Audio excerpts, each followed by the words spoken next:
Asato ma satgamaya, tamaso ma jyotirgamaya, mrityurma amritam gamaya.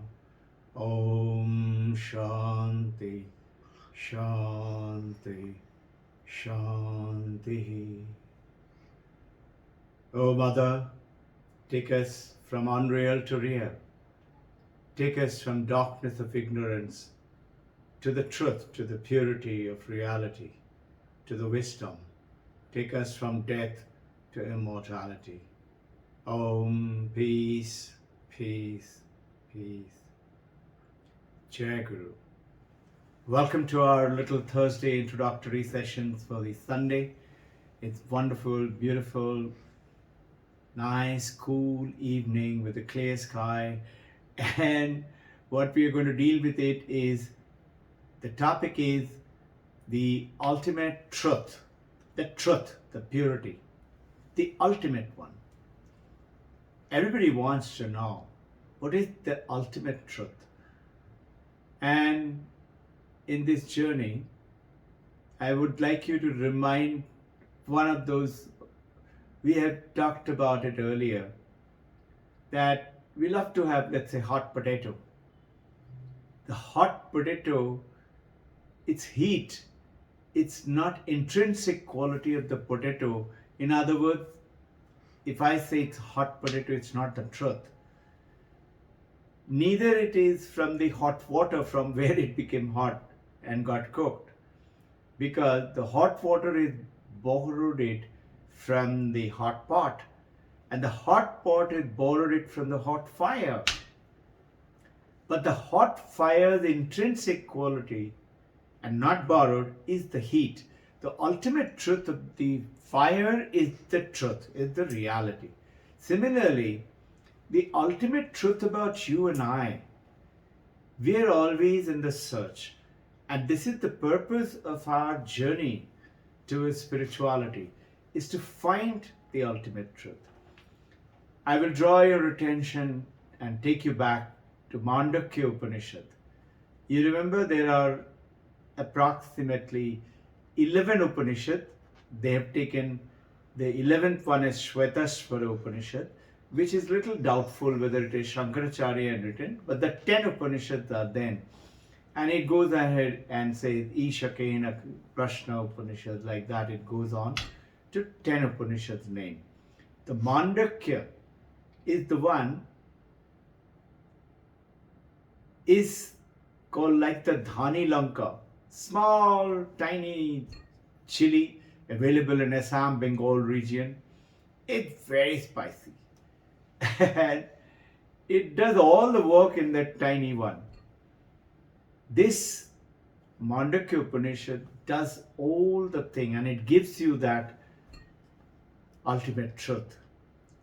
Today we will refer to Mandakya Karika, which is on Mandakya Upanishad, written by Gaudapada. Gaudapada is the Govindapada's guru, and Govindapada is the guru of Shankaracharya about 1400 years ago. So this Gaudapada's is a very categorical, with clarity, what he is writing in this Karika. And he's writing a particular poem, and he goes on to say,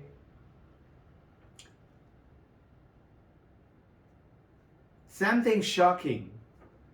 We want to know where is the origin of the universe, how did it start. Some say it is Big Bang, some say God has created it, some say the universe is a dream. Gaudapada goes ahead in his sloka, it is the Mandakya Karika's second verse. He goes ahead and says, there is no origin of this universe. Can you imagine? Shakes up all our learning that we have done. Goes ahead and says, there is no creation, and there is no cessation either. Neither creation, not cessation. He goes ahead and says, no destruction of this universe. We say no, it is got destructed. And he goes ahead and said, there is nobody who is in bondage. You and I supposed to be in samsara, baddha, bondage because of our mind, which is created name, form, and function. We keep talking about all this, no? He says nobody is in bondage.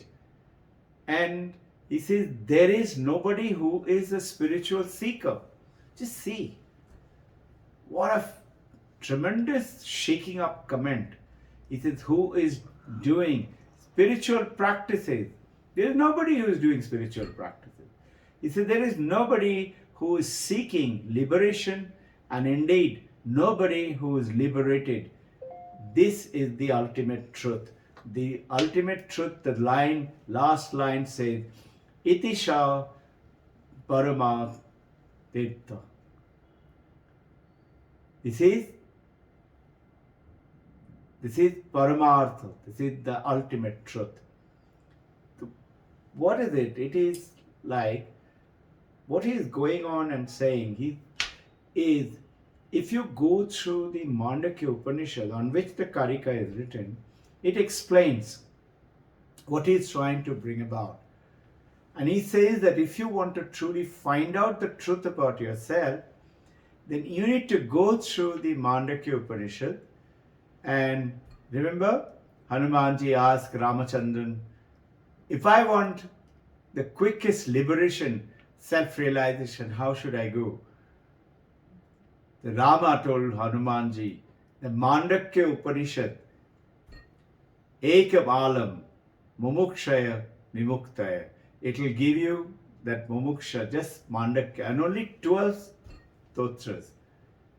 But it's so powerful. It's like that power pack, the Mandakya Upanishad, in which he is going on to say there that if you, Mandakya is saying, if you experience and examine your experience every day, just examine.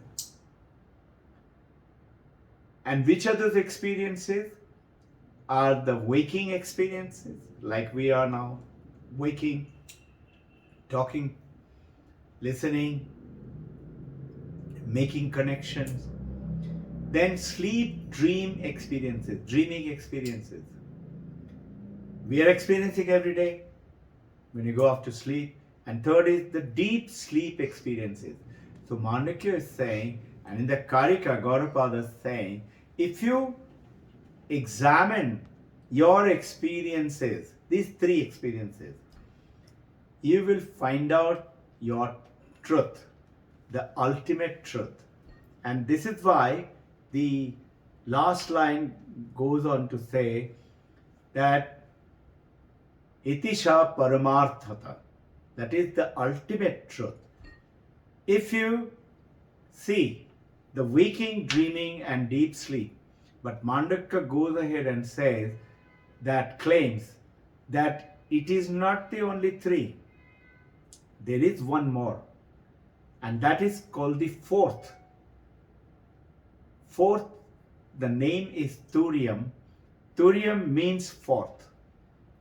And in the Turiam, it talks about Turiam is the only one which is appearing in the waking. Turiam, the fourth one, is actually appearing in the waking, just like right now, with consciousness. Turiam is also another name for awareness, consciousness. So this consciousness, unless it is there with the waking, like if you and I, if I am unconscious, if I am in coma, the world vanishes for me. Same thing with the deep sleep experiences and dream sleep. Waking, consciousness giving me the experience of the waking. In the dream sleep, if the consciousness comes and makes me remember the dream or not remember the dream, but the dream experience, unless I am conscious, you cannot dream if you are in coma or unconscious. And the third is the deep sleep. In the deep sleep, there is no mind. And in the waking and dreaming, and in the dream sleep, these two, waking and dream sleep, it is very subtle. Whereas in the deep sleep state, it is absence of all experience. Mind is not there, thought is not there. Absence of all experience. So, in the gross aspect, in this physical world, as you're experiencing the physical universe and the physical universe comes to you through the senses, it is because of your consciousness that you're experiencing. All these three appears and disappears from the consciousness. Waking to when you go on to the deep sleep or dream sleep, it disappears. And these two, waking and dreaming, are subtle. Why is it subtle? Because it's happening in the mind. Why is it not subtle in the deep sleep? Because that is in the causal world. The subtle world is in the dream sleep and awakened world. So understand, subtle is in the mind and deep sleep is in the causal. That's actually happening. And there, how do you know when you wake up that you had a deep sleep, a nice sleep, and you say, wow, I had a wonderful sleep? Because the consciousness was there, though you were not experiencing it. So you're experiencing the blankness, the darkness of deep sleep. The appearances, they appear and disappear in the consciousness, which is called the turiya. The turiya, the fourth, actually means appearing of that experience and disappearing when you come out from the deep sleep is called the deep sleep. Now this seems to be that indubitable truth for us, that I am this person. Which is this person? Vedanta claims, if you investigate these three and the fourth, you will find a door, like you're walking, suddenly you see in the space pictures, and suddenly there is a window kind of in the space opens up, and you walk through and you go into another world, and that is the truthful world. Imagine a door like that. Mandakya opens up a door for you like that to pass through. And this turiya, in which this arising and shining and failing it again and fading out again, going away again, vanishing, is called the fourth. And which is got another is the consciousness. Now, in the religion of the spirituality, whether you call it Vedanta, whether you call it Buddhism, whether you call it Christianity or Islam, or you call it about Vaishnavism or Sikhism or Shaivism, in everywhere, this, what is it telling us, is there is suffering in life. And the ultimate suffering in life is because of our mind and because we are bound into the samsara. So, to find the ultimate truth, it's called the state called baddha. We are bound, we are bound in bondage, and we want freedom. And that's why we practice spirituality. And that is why this ultimate truth is the journey you and I need to know. Towards this, I'll give you a very simple understanding. Many religions say because of your karma, because of your sin that you made, that is how you're suffering, and things like that. The Buddhists say, Buddha says that the beginning of Buddhism is the acknowledgement that there is suffering. But yours and my idea is not to have suffering. So towards that, what do we do? How do we get out of it? A wonderful story will go ahead and tell us. Just before the story, you need to be a seeker, mumuksha. In mumuksha means I'm a genuine seeker. Intense desire for liberation. And then, with whatever religion you practice, you will attain that liberation. And that is bondage of samsara to going away, being in the ocean, being a wave, but you know now I am water, I am not a wave. I am water. Just think, have you ever thought H2O. Two atoms of hydrogen with one atom of oxygen makes water. Tell me how? Science says this is what is happening, but how it is happening? How does hydrogen and oxygen make suddenly water? And this is called the Divine Mother's compassion and the play.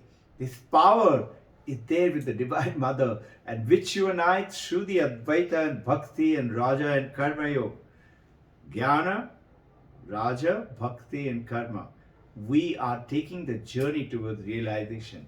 And as soon as you proceed and cross that, you attain that. It is not that when you attain that oneness, let's say Paramahansa wave, Ramakrishna is wave, Ramana Maharshi is in the wave, Yogananda is wave. It doesn't for them the wave of the ocean vanish like a poof in a smoke. No, they realize that I am not in baddha state, in the samsara. I am not my mind. I'm not this wave, the body. I am water, but I'm playing the role of the wave. And I am in this ocean. But the ocean and the wave are not separate, they're one. If all the waves become calm, the calm ocean has no wave now. Where did the wave, the water in the wave go? It is there in the ocean. And that ocean is not named ocean, but it is water. It is the water itself has appeared as ocean. The Paramahansa knows that. To understand this story, I will connect you with our earlier stories we had talked about. The princes of Kashi. Recollect, 5-year-old prince, birthday coming up. Right next to Kashi, there was a kingdom. Kashi was the kingdom of India, capital of India, and there was another kingdom right next to Kashi where the prince was 5-year-old on his birthday. The queen mother and the king decided to have a great celebration, 5-year-old. And in that they wanted to make a play. And the playwriter made a play called Princes of Kashi. And Kashi princes were supposed to have been very pretty. And they wrote it in such a way, it was a beautiful play. And they are now looking for the celebration of the birthday, a play to be enacted, but looking for a pretty girl. They could not find one. So they couldn't find one. They came to tell the queen mother, we cannot find a pretty girl, pretty as the princes of Kashi. The queen mother thought for a while and she said, why don't you make my son dress him up like a girl? Young boy dressed up like a girl, and he looked really pretty, very pretty, like truly the princes of Kashi. Play was over. The queen was so pleased the way prince was looking, called the royal painter, make a painting out of him. Royal painter made a painting. Queen kept it few days in her room and then kept it in the storeroom. Now, 15 years have passed. The prince is now 20 years old. Draw your memory back again. Remember the story. One day the prince was walking around and he found, I'm connecting you with the how Paramahansa and how the ultimate truth and how to help you and me, and the prince gets discovery. Prince was roaming around the palace and he found suddenly the storeroom. He goes there, and as he was looking around, he found suddenly the painting. And he fell in love with that girl. He said, 5-year-old, 15 years back, my age. And he said, I am going to marry this girl only. Now, he can't tell anybody, he's feeling shy. But he's become a little silent, quiet, not talking to anyone. All his charm, gaiety is little gone away, reduced in love. The queen mother asked him, king asked him, saying nothing, he was feeling shy. The king asked the minister, who has grown up also with the prince, The minister was a good friend and goes and asks Prince, tell me, what's troubling you? Something is troubling you. What ails thee? So Prince said, what to tell? I'm in love. The minister said, very nice. Tell me, who's the girl? He said, oh, she's Princess of Kashi. In the picture it was written, no, Princess of Kashi. That was the play. So his minister said, really, it's so nice. Very good. So we will think about royal wedding. How did you meet her? He said, I haven't met her. I actually saw her painting. He said, painting? Really? How did you see that painting? He said, we have it in the palace. Really? Come show it to me. So the prince takes the minister to the store. And as the minister sees the painting, minister said, Prince, you better sit down. Prince said, why? The minister said, this is not Princess of Kashi. The prince said, whoever it is, doesn't matter. I'm going to marry her only. The minister said, Prince, Tat Tvamasi, you are that. And then he narrates the story. Just think, instantly, like Paramahamsa, instantly when he did the realization, realized I'm water, I'm not this wave. I am the supreme ultimate. The prince realized, oh, and the desire vanished. Why? Did the minister say, no, no, no, she's already married, you cannot, or she's not there? No. Prince realized, I am that. And this is the ultimate truth, which you and I need to find out. We'll talk more on this coming Sunday. And you have a wonderful preparation time. Remember, while you're doing it, walking down the darkened alley, famous example of the rope and the snake. You see a snake and you get alarmed, snake, snake. And your friend, your husband, your wife tells, wait, and switches on the mobile light and says, no, no, no, it's not a snake, it's a rope or maybe a garland. Now, how did the snake come? Was the snake born out of an egg? Where did the snake vanish when the light was thrown? Did it die? Did you have to kill it? No, because ultimate truth was it was the rope. Think about it. Jai Guru.